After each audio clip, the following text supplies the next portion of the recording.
here's a good question. How do scientists feel about politics? Where, on average, would they fall on the spectrum? How many are liberal versus conservative, Republican versus Democrat, so on and so forth?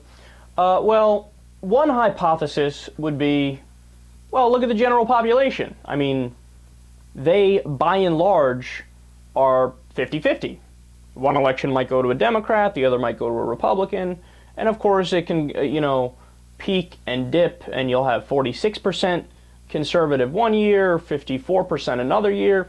It'll always be some variation depending on the economy and what's going on in people's personal lives and the world at that point in time, but nonetheless, roughly 50-50 in the general population in the United States. So does that translate over into the scientific community, or are they different?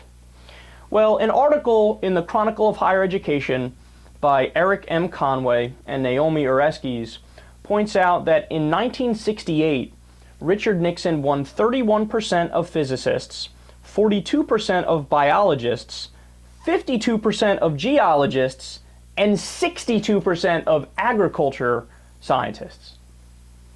So, okay, I mean, you got numbers all over the place there, but there's some well above 50% and some below 50%, so we're looking at about 50-50 back in the year 1968. So that hypothesis of they'll be similar to the general population appears to be correct. So let's take a look. I mean, I'm sure 1968 wasn't all that long ago. I'm sure that if you compare that to today, you'll get similar results, right? So there was a 2009 Pew poll that was seeking to ask the political affiliation of the scientific community, and they found that a whopping 6% of scientists are Republicans. Damn. But that's okay though, Kyle, because don't worry about it, man. That doesn't mean that, they're not conservative. It might just be that, the timing was just at the end of George W. Bush, and that didn't go too well, and the economy crashed, and we had the wars going on. So that affected their view of republicanism, but it didn't affect their view of conservatism. Conservatism is something wholly different. That's just being more traditional, being in favor of small government. And that, I assure you, will be roughly 50-50 thereabouts, right? Yeah. Same poll, 9% identify as conservative. Not a good time to be a Republican. Look, man, the reason why I love this is because it shows you a couple different things. Number one, in 1968, the Republican Party, although they did have many issues, they didn't wholly embrace the demographics that the Republicans today embrace.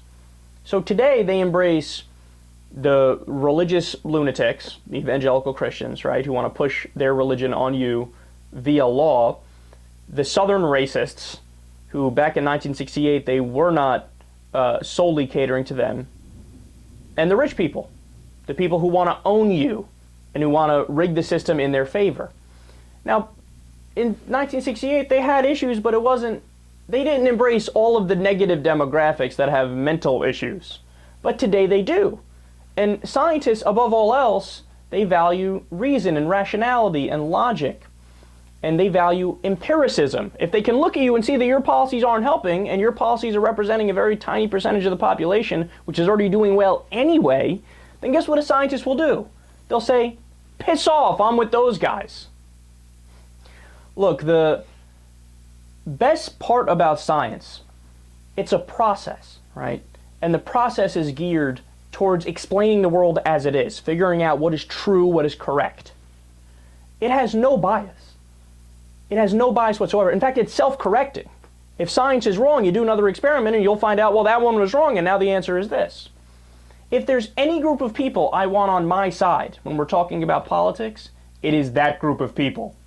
And the Republicans and the conservatives should agree with that, but apparently they don't.